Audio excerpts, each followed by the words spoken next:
La question de ce qu'il y a après la mort est l'une des plus profondes et des plus mystérieuses que l'humanité se soit posée depuis des millénaires. Dans le cadre de la foi chrétienne, les Écritures offrent un aperçu de la vie après la mort, des promesses de Dieu et du but ultime de l'existence humaine. Dans ce texte, nous explorerons les différentes perspectives chrétiennes sur la vie après la mort, en nous basant sur les enseignements de la Bible et la tradition chrétienne.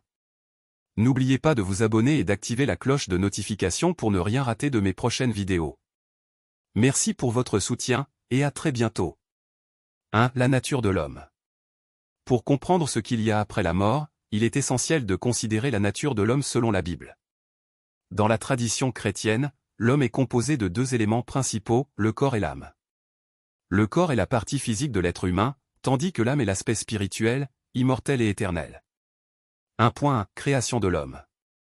La Bible enseigne que Dieu a créé l'homme à son image, Genèse 1, 26-27. Cela confère à l'humanité une dignité unique et un but divin.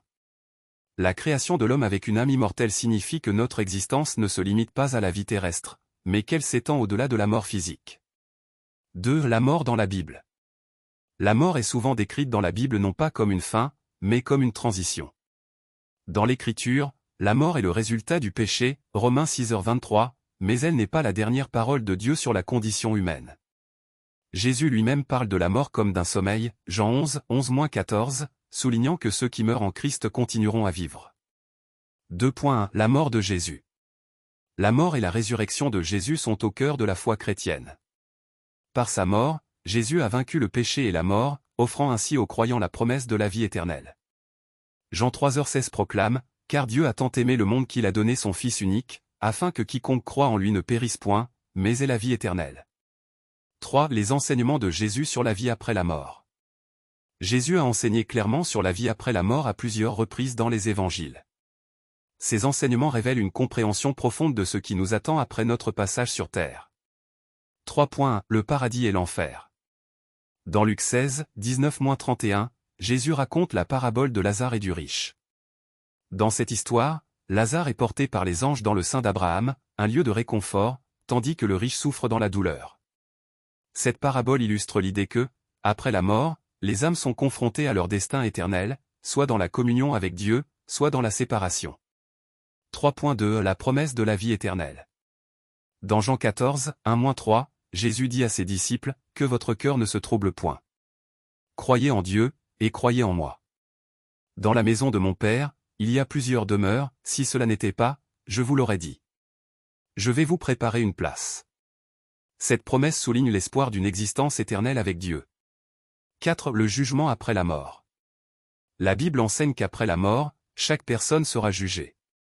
Ce jugement déterminera le destin éternel de l'âme. 4. Le jugement des justes et des injustes. Dans Matthieu 25, 31-46, Jésus parle du jugement final, où les justes seront séparés des injustes. Ceux qui ont vécu selon les commandements de Dieu, en ayant mis leur foi en Christ, entreront dans la vie éternelle, tandis que ceux qui ont rejeté Dieu seront condamnés. 4.2 Le jugement du grand trône blanc. Dans Apocalypse 20, 11-15, le livre de la Révélation décrit le jugement du grand trône blanc. Les morts sont ressuscités et jugés selon leurs œuvres.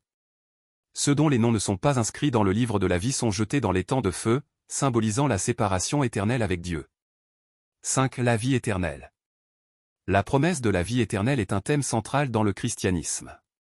Cette vie ne se limite pas à une continuité de l'existence, mais elle implique une relation intime avec Dieu. 5. Une vie de communion avec Dieu. La vie éternelle est décrite comme une relation personnelle avec Dieu. Dans Jean 17h3, Jésus déclare « Et la vie éternelle,